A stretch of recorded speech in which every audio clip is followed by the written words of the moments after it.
Hello guys, hi! I'm very excited you to be here because I know that these three touches that we will have together will really help you.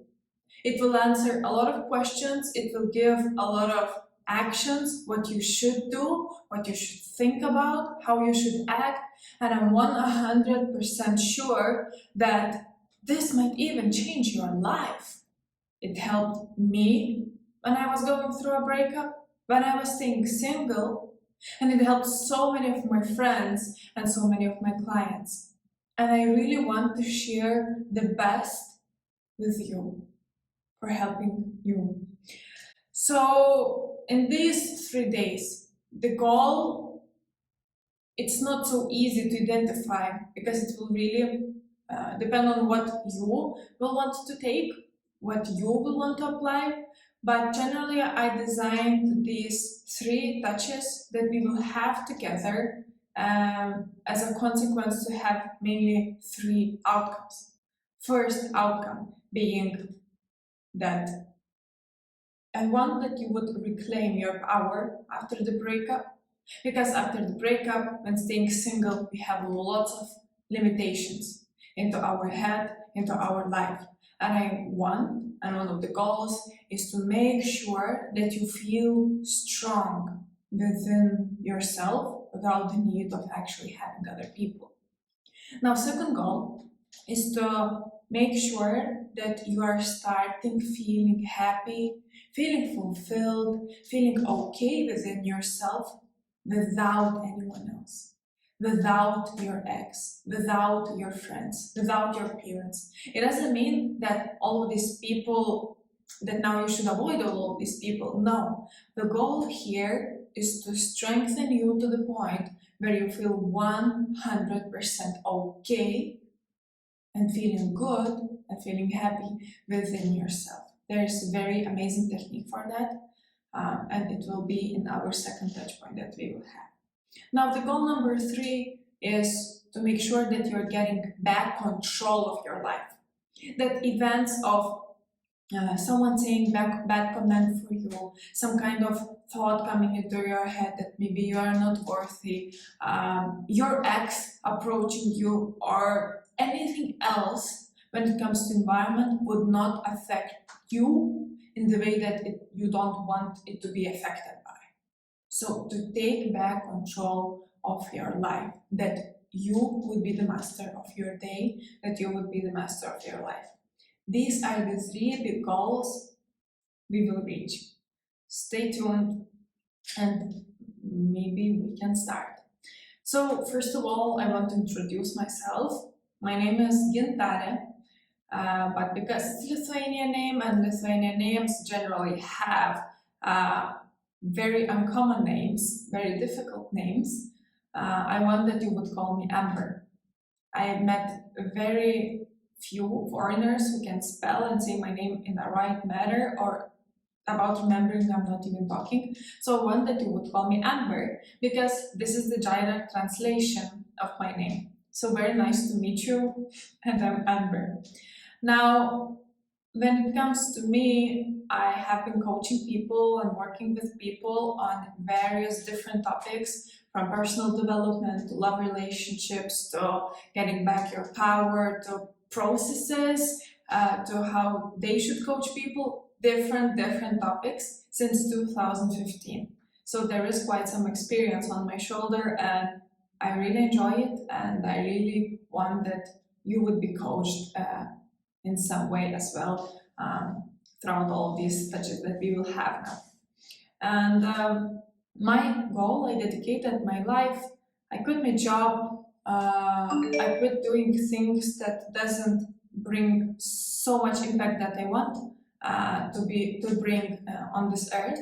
And I decided that I'm really passionate about living extraordinary life and then helping others to live extraordinary life too. So my mission is to make sure that I impact as much people as possible to feel great at living life. Not to feel okay-ish, normal-ish, but great, amazing. worth of living, worth of telling. And at my current stage, I understand that one of my main expertise is relationships. And how can I help you the most right now is how to be okay when being single, how to recover after the breakup. And that's what we will be doing. And today we are entering into the stage, into the form where the goal of this, I don't know, 1 hour or so together is to make sure that you feel powerful, that you have the least limitations possible.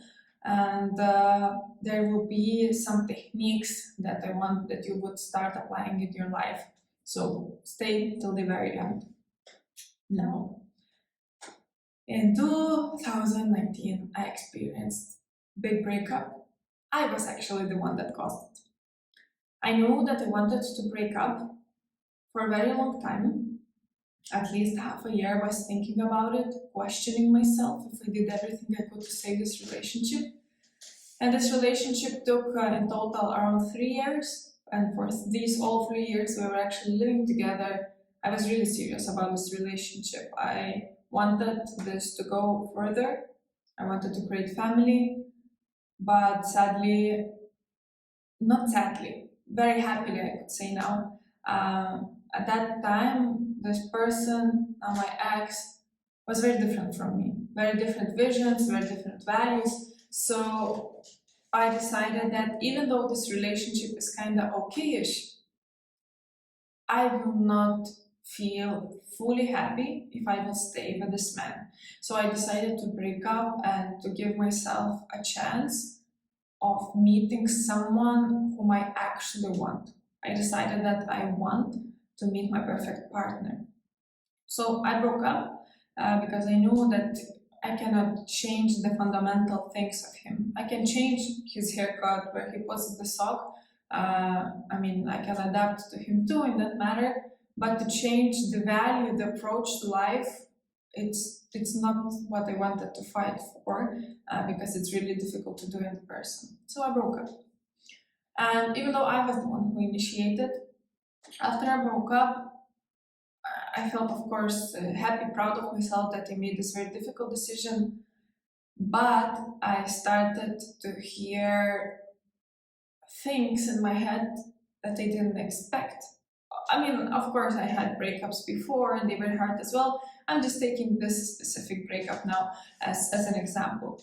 And then this kind of little evil, little devil started to be on my shoulder, and he was very, very loud. And after the breakup, especially, his volume was so loud I could hear this little devil, little skeptic inside of me every day. So one of the things, what he told after I broke up, was that you will never find a partner that's good enough for you. Because previously I also had big relationship of 5 years, and I was also once again the one who initiated the breakup. So this devil was saying, nobody is good for you. Both of these men, they were kind, they were good, they cared about you, they loved you. What the hell do you want?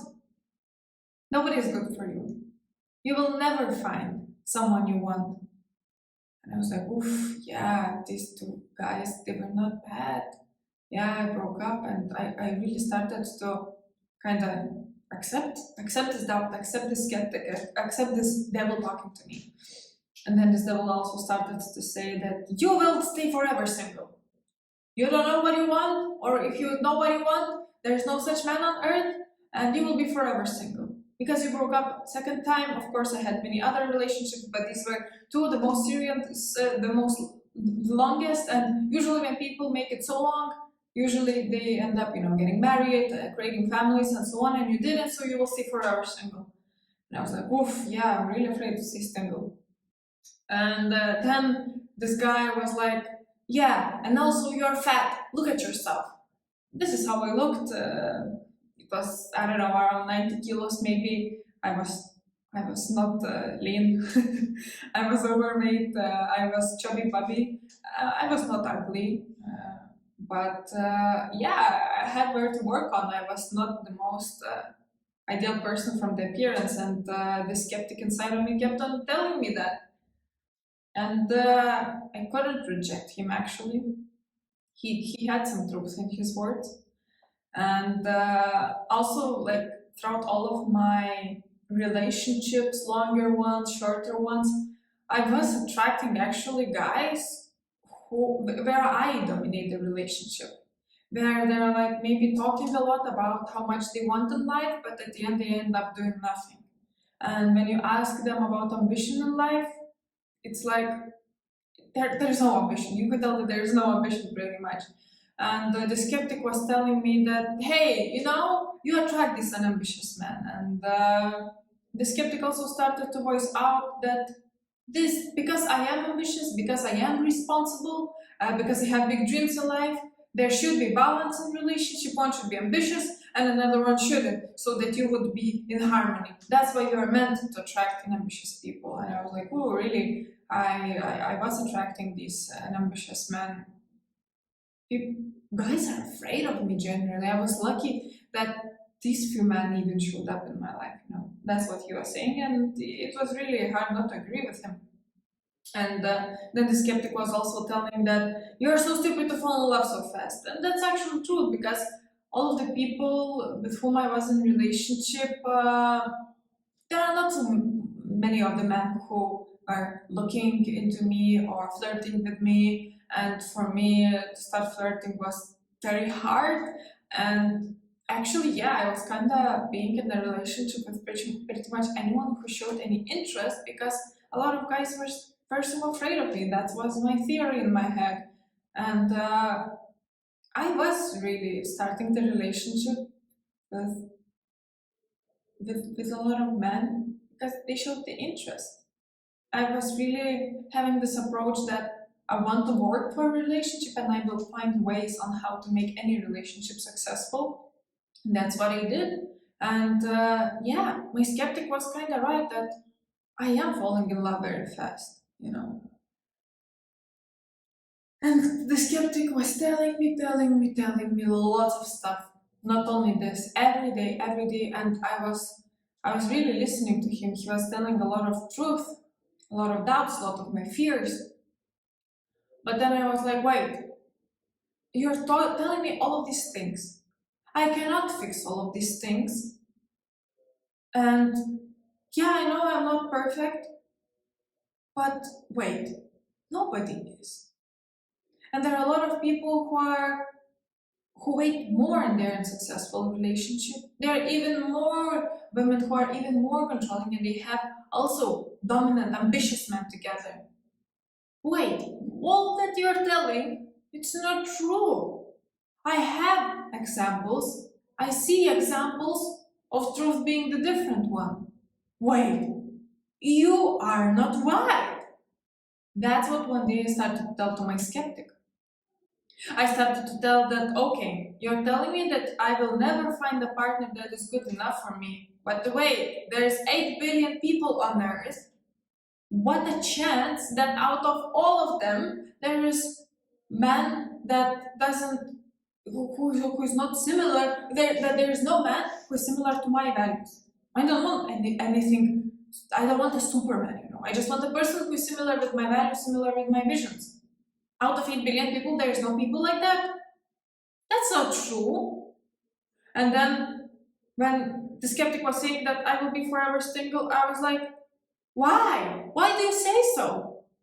Because I had 2 big relationships and both of them ended up in the break. I ended up breaking up. That's the argument. That's why I should stay forever single. I'm not visionary. I don't see future. I don't know what future holds for me. You are not right. And then when he was saying that, you're too fat, you're too ugly, I was like, look, I look okay-ish. I'm not perfect, but I look okay-ish. Why on earth other people who are even more fat, more ugly, look worse than me? There are people like that. And they are still in very good, loving, successful relationships. They attract people. Why I should be different? And then when he was telling, you're meant to have a man with no ambition. I'm meant to have a man with ambition, that's why I'm breaking up. And me being ambitious doesn't make it as a rule that my partner should be not ambitious. And when the skeptic was saying that, you're so stupid to fall in love. I am not stupid to fall in love. It's beautiful that I can love. It's beautiful that I can love pretty much any person. I'm just getting here learning that I need to work on my boundary settings and maybe being more picky in the very beginning, not accepting everyone in my life. And then, the skeptic started to be smaller. Yeah, he kept on telling me the very same things after I told them my counter-arguments, but the voice was getting more and more silent, and I started to feel better and better and better. And this is the main idea of today. We will go to techniques, to ways how to deal with these limitations, with this devil, with this little skeptic inside. But this is the main idea.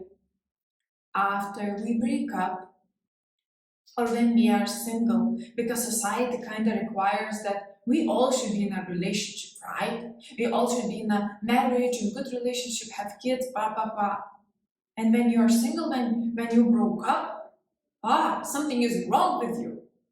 And all of these critiques that we heard in life, maybe all of these critiques that we said even to other people thought of. Someone stupid said this thought to us, even though we thought that, you're so stupid, your thought is not true. We internalize it unconsciously.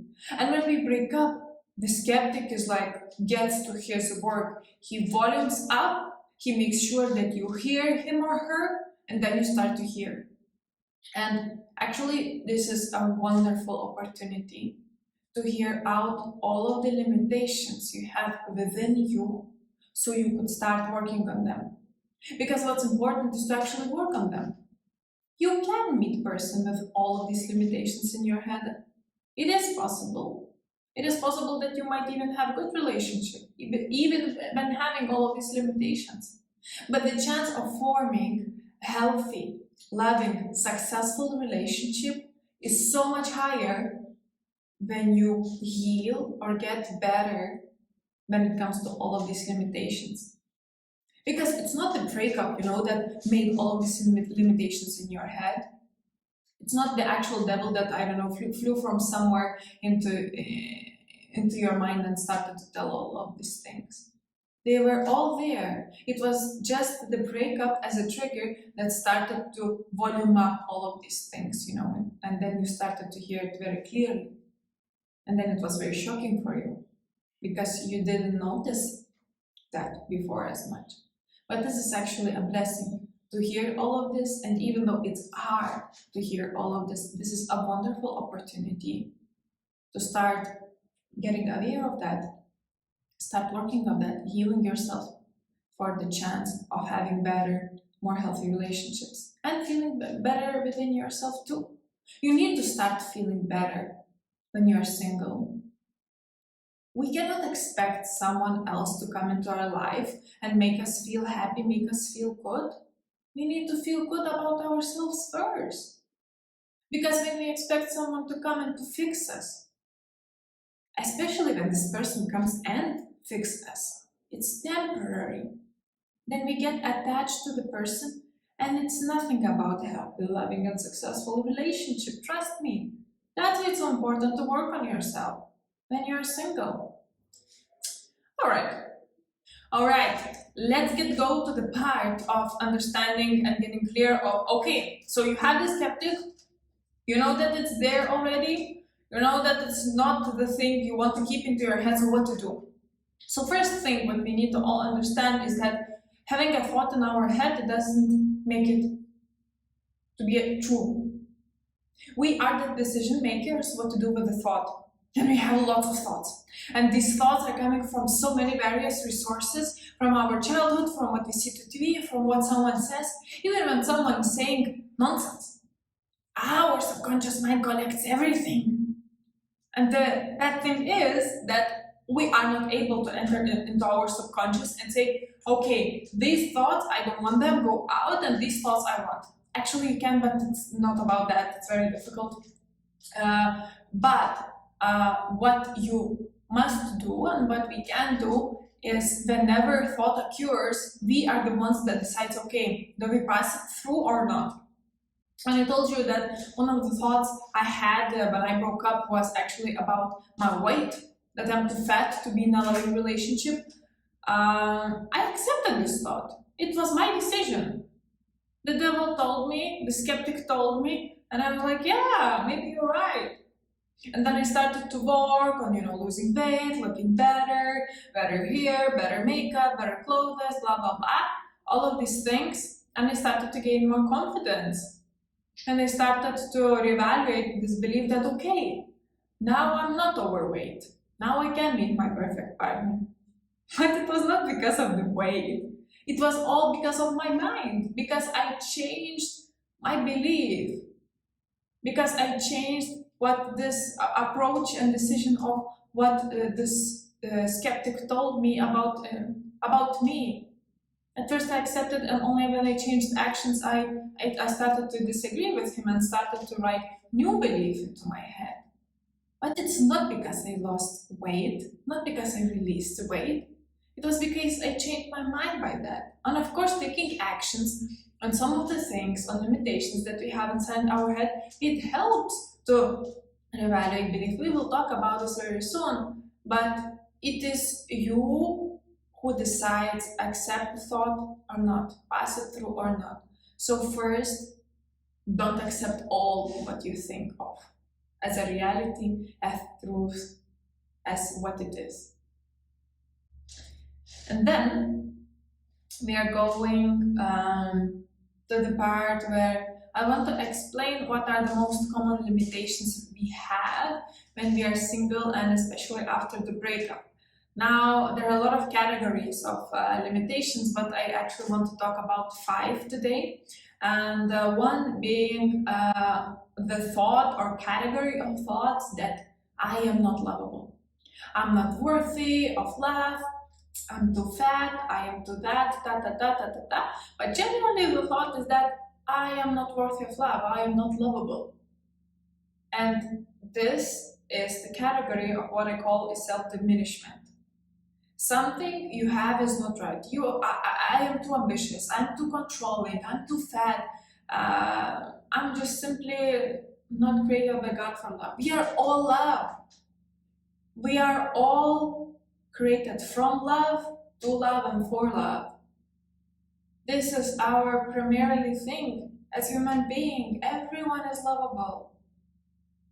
But it's only you who says and decides whether you think of yourself as lovable or not. You are already lovable.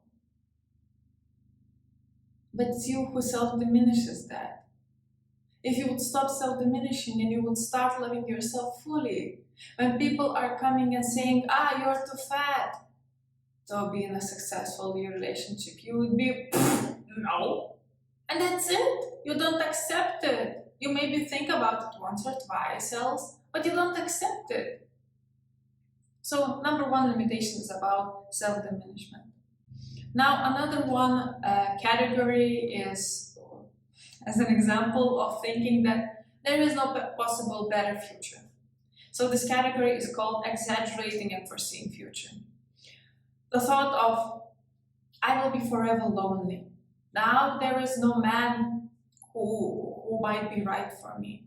I will never have children. I will never be happy. I will be forever in pain. Something that will happen in future. We have lots of thoughts like that after the breakup. But you cannot foresee future. You simply collected some experience, some arguments, few out of thousands, out of million as possible arguments. You picked up 2 arguments and you're saying, this happened 2 times, that's why it will happen for the future. I had 2 big relationships, I broke up, and that's why I will be lonely forever. It's not true. You cannot foresee future. And your future depends on your actions now. So category number 2. Category number 3 is labeling, saying that, for example, I am meant to be with partners who are not ambitious. I am meant to be single. Don't put labels about the world, about man, about woman, about you. When you say this is how things are, you're labeling. But there's always controversial thought, controversial experience, contra-argument that this might not be true as well. So don't label or recognize the faults that where you're putting labels of how it is as a fact. Now, category number 4 is blaming, saying, how could I be so stupid to fall in love? I was so selfish in this relationship and I was the one who caused the breakup. Something you did wrong. Now, this is what I call taking full responsibility for things you cannot control. A relationship that it ended or whatever happened in a relationship, it's not one person's thing. Even person cheating on a partner, it's not one person's responsibility only when you think about it. It's hard to think about it, especially if you were cheated on, but it's not one partner's action decision. Decision maybe, yeah, but it was caused not by one person only. You, especially relationship is formed by two people, therefore you cannot take responsibility. And also you cannot take responsibility for what the other person did to you. You can only control your own thoughts, beliefs, and actions, and words. So saying, how could I be so stupid, or blaming yourself about what happened to the past, what really helps here is to understand that you are a human being, you're not a machine. And even machines happens to be broken sometimes and that they need to be fixed. But you are human, and humans are created to do mistakes, to learn, to grow for better future. You did what you could at that time in your best possible intent and your best possible knowledge. You cannot judge based on what information you know today. You cannot judge what you did in the past. Of course you are smarter today. Of course you know more things today. What happened to your past, if you would happen again, you would do differently most probably. Because you are more, you know more today. But don't blame yourself for what happened in the past.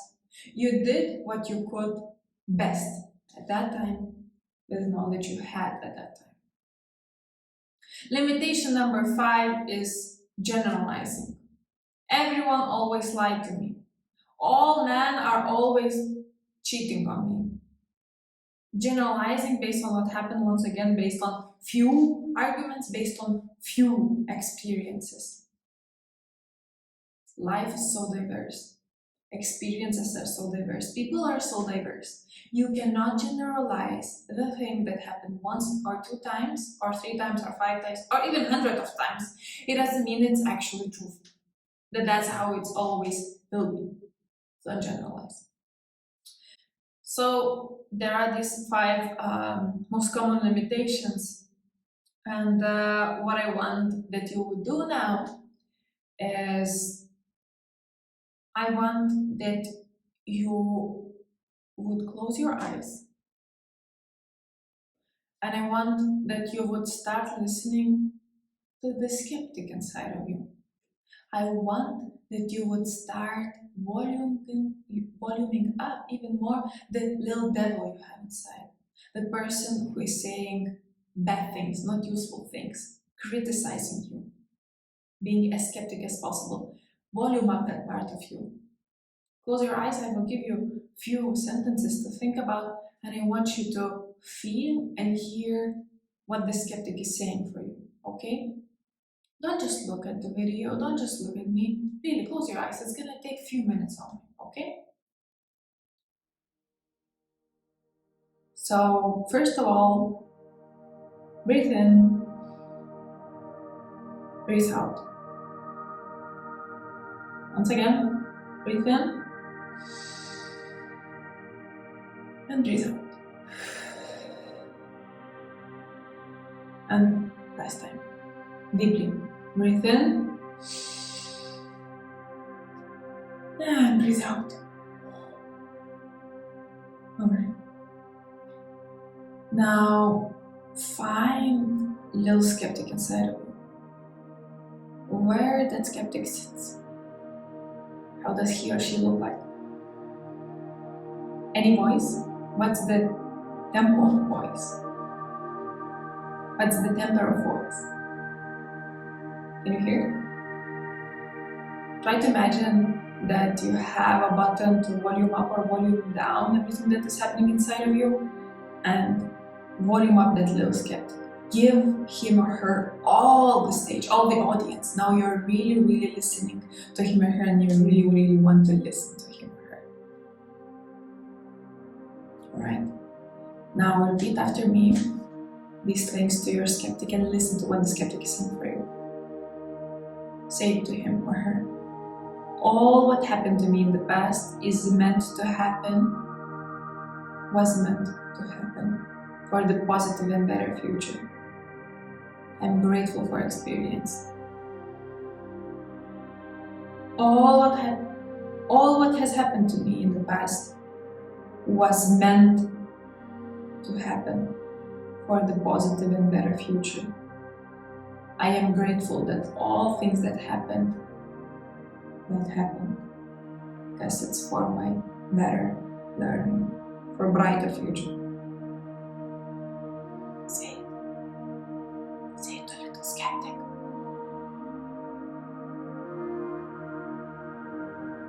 Does your skeptic agree?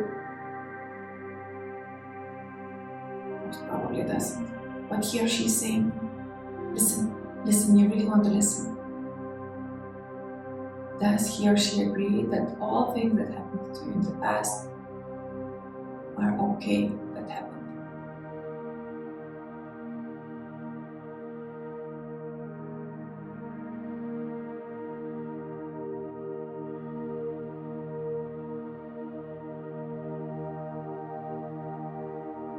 Alright. And now say, sorry, Mr. Skeptic, I have another thought for you. I feel good and okay and at peace with my past relationships. Does your skeptic agree?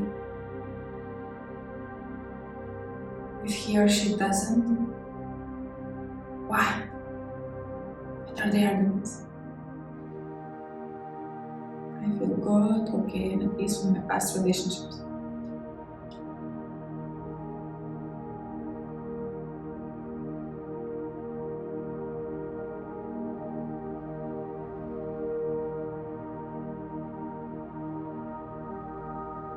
And now tell third thing for the skeptic. Tell, you know what? I can have perfect relationship. He agrees with you? She agrees with you? No? What he or she is disagreeing about? If you cannot hear the arguments, volume up. If you really want to listen to the skeptic, tell, I can have perfect relationship.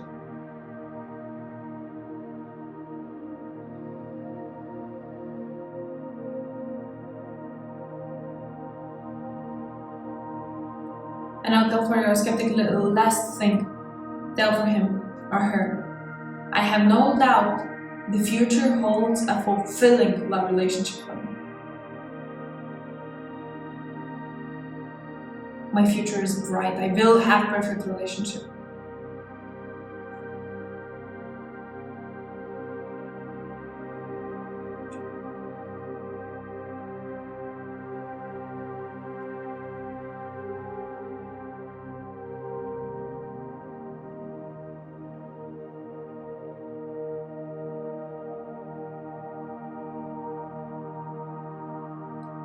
Alright, try to open your eyes very coldly, very slowly. Now what I want you to do is, I want you to take your notebook or put it in your phone notes, wherever, but write it down. I want that you write down very specifically what your little skeptic was saying to you. why he doesn't think that your past was a good experience, why he or she thinks that you cannot have good future. If you say that you have no skeptic inside of you, you're lying to yourself. We all have limitations. Try to write down at least 5 limitations what your little skeptic is saying to you.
All right. What I want you to do as well is, after identifying all of these things, why you cannot have perfect future, all of the limitations, pretty much what you did is you identified all of the limitations. I want that you would tell for the skeptic what I actually think. Let me share what I mean. So, for example, the thought that what I had was that I will never find my soulmate. This is what my skeptic was saying to me. And what I started to tell for him that this was not my soulmate, the person that I just broke up, but it's not the last option. When my skeptic was saying that everyone is happy but me, I started to tell him that I don't truly know how others actually feel, whether they're telling me truth or not. And I am the only one that I need to compete with. I don't need to compete with someone else. If someone is more happy, I'm happy. But their happiness does not define my happiness or unhappiness. I am the one that decides if I'm happy or not, or how happy I am. Happiness is my choice. And now another one, my skeptic was saying that I will be lonely forever. I changed this thought of saying that Now I am single, but I'm not able to forecast my future. I don't know what my future holds. I cannot foresee that I will be lonely in the future. Number four, my skeptic said that I will never find a partner that is good enough for me. What I started to tell for my skeptic that out of 8 billion people on earth, I will attract a partner I want. I have plenty of options. It is possible. And one last limitation I want to tell you is that my skeptic was saying that I am too fat to attract partner I want. I'm too ugly. There might be partners that I want, but I'm too not attractive. But I started to tell for my skeptic that my appearance is not the decision maker for love. Love is not about appearance. It has impact, it is important, but it's not the only one criteria in the mix. And I am beautiful. Even though I am overweight, I am beautiful. So what I want you to do is go to your limitations, what your skeptic was saying to you. I want to give you one song, time for that, and I want that you would change your sentences into what you should start telling to your skeptic.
All right.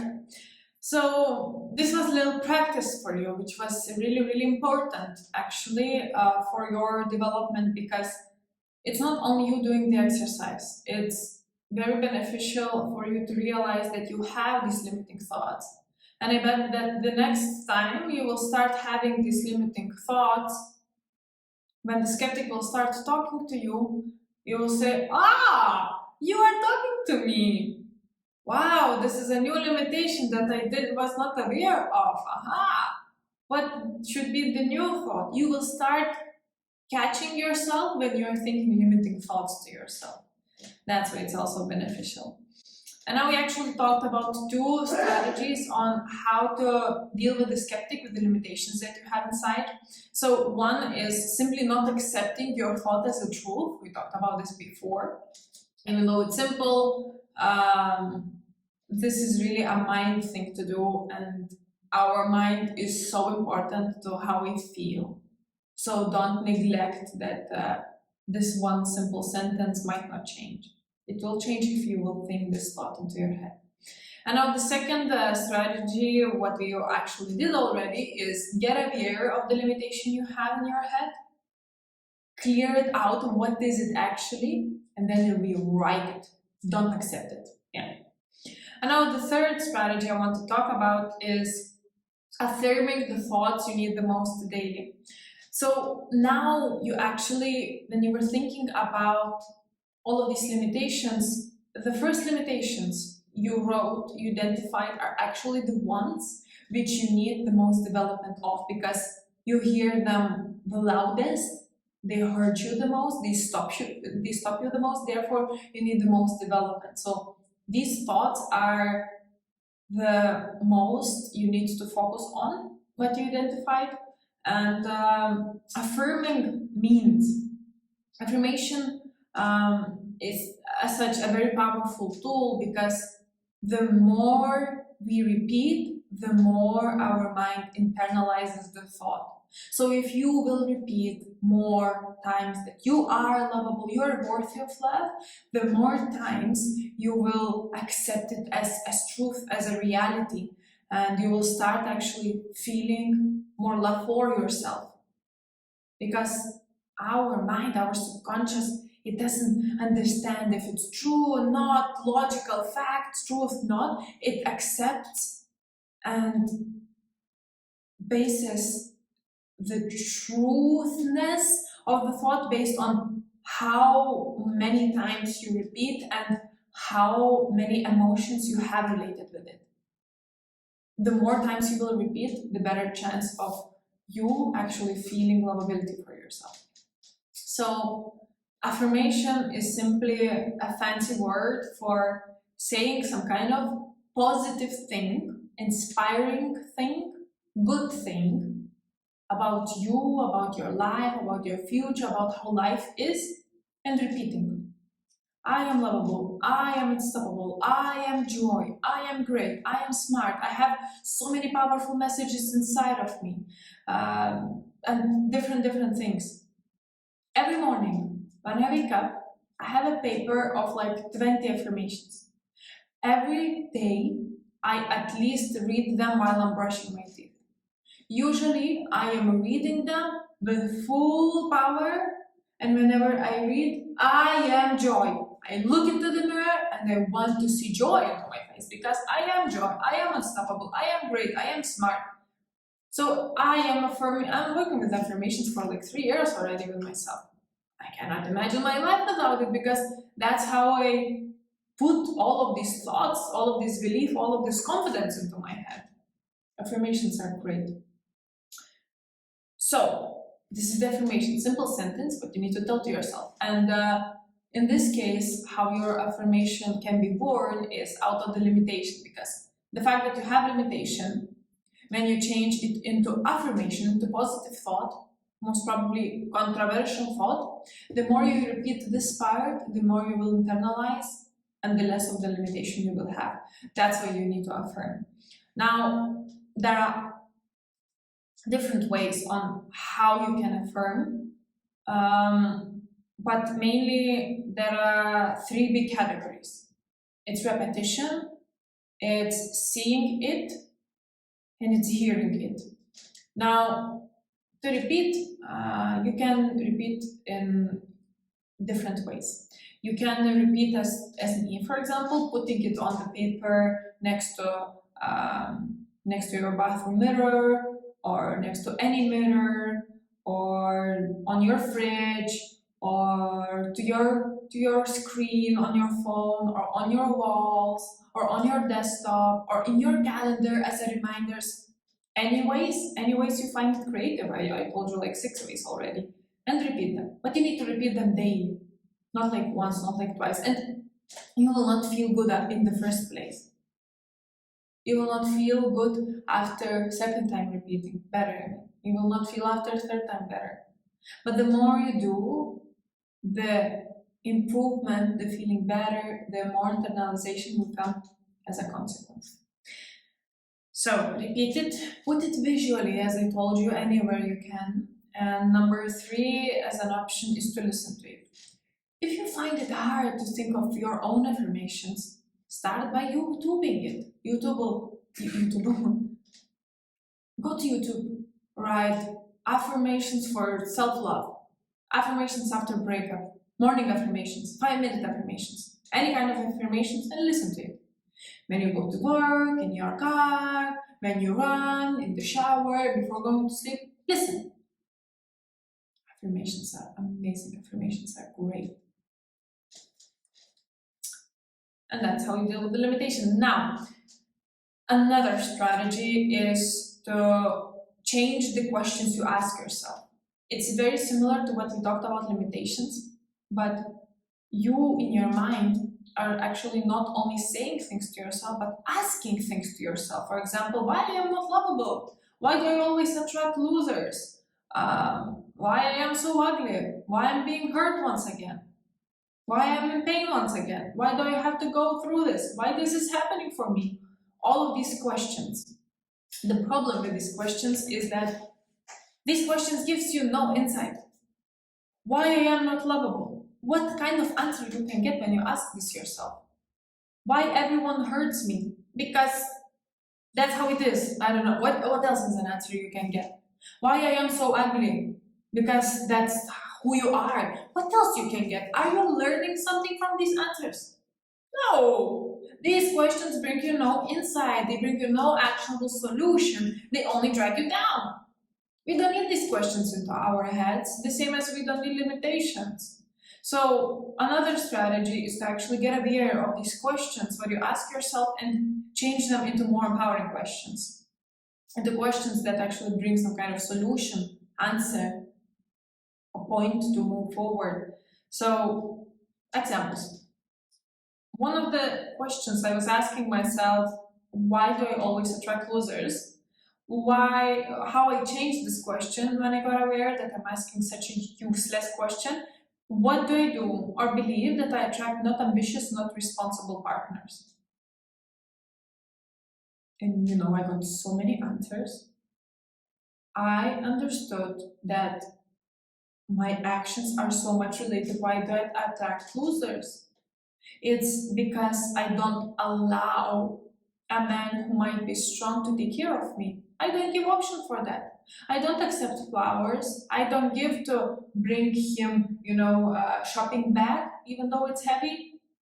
I'm not okay when man opens a door for me. Now I am, but at that time I understood I don't give any space for a person to show interest into me. I was not accepting that.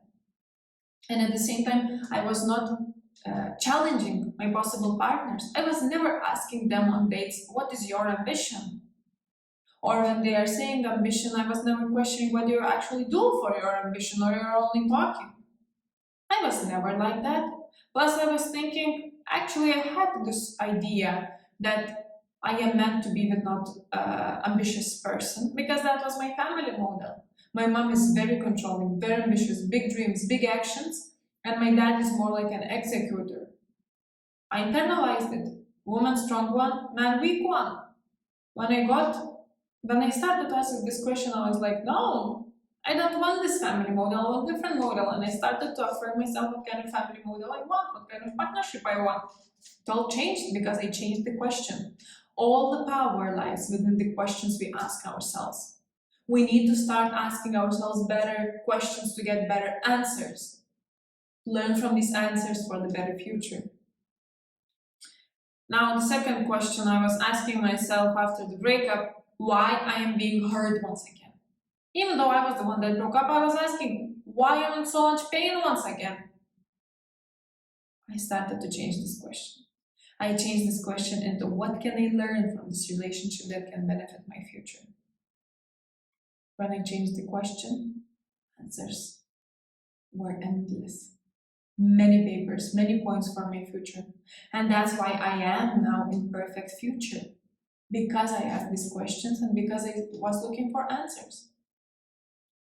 Question number 3, why did I fall in love so fast? I mean, what is this question? Why? Because I'm stupid? No, I'm not stupid. I changed this question. I changed this question into what boundaries do I need to set so I would not be so deeply hurt next time? All right. I want to give you once again time to identify at least 3 questions you ask yourself and change the question into the one that might bring some kind of learning and solution for your future. All right, and strategy number 4 is change the beliefs. Now, beliefs about is the same things we identified with a little skeptic exercise. Belief that you will never find, that there is no man for you, that there is no woman for you, that you are not lovable, there is no positive future. The beliefs that are not serving you, I want to tell you how to change them. So first of all, you need to get aware of where is it coming from, where the argument for having this belief is coming from. Either it's your experience, information, maybe your imagination. Where is it coming from? That you are not lovable because you broke up 2 times? Is it because someone told you? Is it because that's how you saw in your family? What was it that formed this specific belief? After you get aware, next step is to think of why this thought is not beneficial. Is it beneficial to think that I am not lovable? No. So why this is not beneficial? Because it brings me only down, because it guarantees that there is no love in my life, because it guarantees that I will not have family, because I don't feel good about this. Why else it's not beneficial? Because then I'm more angry, and when I'm not angry, then I'm not joy for people. List all of these things, all of these painful things, why having this thought is not beneficial. Now, number 3 is to put doubt into your head. What are the wonders, doubts that makes this belief not as true? For example, let's continue with I am not lovable idea. I am not lovable. Okay, what are the doubts? Somebody said to me that they love me. My mom told me that she loves me. My friend told me that I'm great. I remember a time when I looked into the mirror and I felt great about myself. It means I have arguments that maybe I love myself at least once a moment in my life too. So wait, this belief might not be true because I have different arguments. I've had contra-arguments that I'm not lovable. I might be lovable. So find as many points as possible of putting wonders into your head when it comes to the belief. And now number 4 is look for new beliefs, for new arguments for this belief. Information, experience, visualization. So what it means. Look for someone with an example of the thing you want to have as a belief. Look for people. It doesn't need to be people you know. Most probably you will find examples even in the people you know, but if it's very difficult, look for people who are, I don't know, celebrities, wrote books, people on internet, people on social media. Look for people you don't know and look for new arguments that this new thought is possible. And another one is visualize. Because your mind cannot differentiate whether it's true or not when you're visualizing. If you're visualizing, it accepts as it is. So visualize your new belief in action as a reality. And that was actually all for today. I hope that these techniques, I know that these techniques, if you listen to them over and over again, practice them, make action in them. The best is make action now. But if you will do this, I know that you will start getting your power back. that you will not give your power to that little devil, to that little skeptic. And I know that you can do this. If you surrender, then it's 100% that you will not succeed, that you will not get your power back. But if you will start making one action one day, two actions second day, three actions third day, you will get your power back. And these are the best techniques I experienced, I practiced, my friends did. I know they work. If you ever tried them and you didn't succeed, try again. Thank you so much for being today, and see you in the next lesson. Cannot wait, because we will be talking on how you need to change your environment, thinking, actions. It's very, very simple. Sometimes you just need very simple solutions to actually feel good. How to adjust all of this so that you would need no other people to actually feel happy and feel fulfilled. See you in the next lesson, and thank you so much for today.